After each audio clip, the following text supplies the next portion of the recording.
سلام دوستان، این سنگی که من دارم خواستم از نزدیک بهتون نشون ببینید چقدر داخلش الماس و اینا هست و درصد آهنربایی اصلا نداره به هیچ عنوان و رنگ‌های مختلفی هم داره. این شیشه هایی که داخلش هستش پوشش هم معلومه که سوختگی داره و جای بلورها هم معلومه یه جوره می‌بینید سوختگی پشت سنگ. این وسطشه دونستش کردم که ببینم داخلش چه مدلیه این سنگ.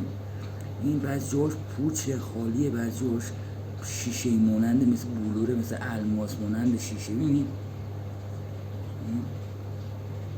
این چه کیفیتیه،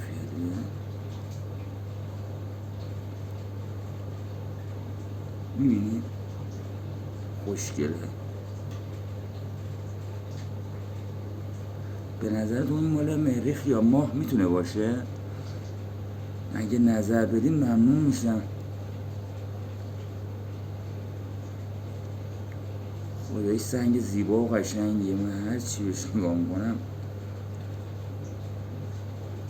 یعنی اینجوری که من متوجه شدم گفتن سنگایی که مال ماه باشه یا مال مریخ باشه یا شهاب سنگ واقعی باشه بیشتری هاشون آهنربا رو دفع میکنن، یعنی آهنربا گرایش زیاد ندارن، درصدشون صفره و داخلشون بلورهایی از الماس تولید میشه. امیدوارم این یه شهاب سنگ مریخی یا ماه باشه که حداقل قیمت ارزش بالایی داشته باشه برای من.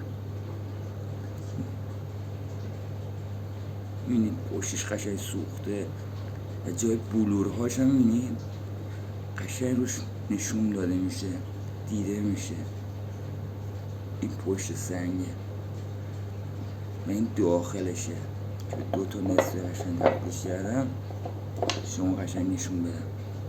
این مدل های دیگه هم دارم، شهاب سنگ روش سوخته، مثلا این شهاب سنگ ما روش سوخته سیرش شکل دیگه است، بزرگی هم هستش و ارزشش هم زیاده، درصدشون هم با هم میبرم. یا این یکی این همینطوره، این هم روش سوخته. این زیبایی خاصی آنچنانی نداره ولی هیچی مثل اون نمیشه. این هم این شهاب سنگ های دیگه همون رنگاشون خال خالی اونم توشون. این یکی